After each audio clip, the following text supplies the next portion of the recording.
Yeremiya 40-cı fəsil. Yeremiya Gedalyanın yanında. Keşikçilər rəisi Nevuzaradan Yeremiyanı Ramada qoyub getdikdən sonra Rəbbin sözü Yeremiyaya nazil oldu. Nevuzaradan onu Babilə sürgün olunan bütün Yerusəlim və Yahuda xalqı ilə birgə zəncirlənmiş halda Ramaya apardı.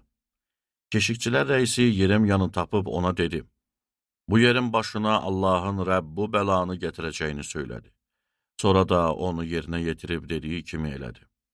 Çünki Rəbbə qarşı günah elədiniz, sözünə qulaq asmadınız. Buna görə də başınıza bu iş gəldi. İndi səni əlinə vurulan zəncirlərdən azad eləyirəm. Əgər mənlə birgə Babilə getmək istəyirsənsə, gəl gedək, sənin qayğına qalaram. Ancaq mənlə birgə Babilə getmək istəmirsənsə, getmə. Bax, bütün ölkə sənin qarşındadır. Hara getmək sənin üçün yaxşı və düzgündürsə, orada get. Yeremiya hələ qayıtmamış Nevuzaradan dedi: Babil padşahının Yahuda şəhərləri üzərinə qoyduğu Şafan oğlu Axiqam oğlu Gedalyanın yanına qayıt və onunla birgə xalq arasında yaşa. Yaxud da hara getmək istəyirsən, ora get. Keşikçilər rəisi ona azuqə və hədiyyə verib buraxdı. Yeremiya Mispaya, Axiqam oğlu Gedalyanın yanına getdi və onunla birgə ölkədə qalan xalq arasında yaşadı. Gedalyanın öldürülməsi. Çöldə olan bütün qoşun başçıları və onların adamları eşitdi ki, Babil padşahı Axiqam oğlu Gedalyanı ölkəyə başçı qoymuş və ölkənin yoxsul əhalisindən Babilə sürgün olunmamış kişiləri, qadınları və uşaqları onun ixtiyarına vermişdir. Bu adamlar Mispaya, Gedalyanın yanına gəldi.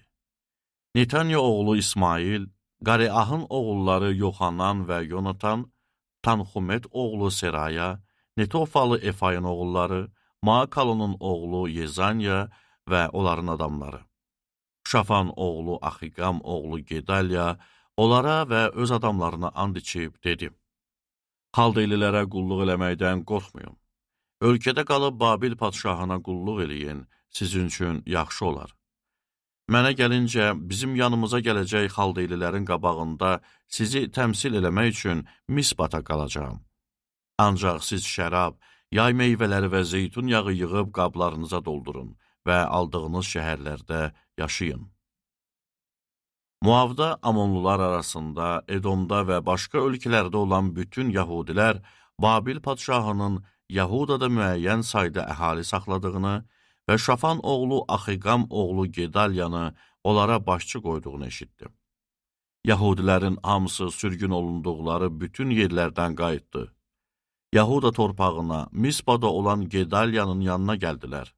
Çoxlu şərab və yay meyvələri topladılar. Qareah oğlu Yoxanan və çöllərdə olan bütün qoşun başçıları Mispada olan Gedalyanın yanına gəlib ona dedi: Amonluların padşahı Balisin sənin canını almaq üçün Netanya oğlu İsmaili göndərdiyini bilirsənmi?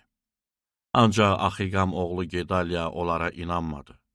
Qareah oğlu Yoxanan Mispada Gedalyaya gizlicə söylədi: Burax gedim, Netanya oğlu İsmaili öldürüm, heç kəs bilməyəcək.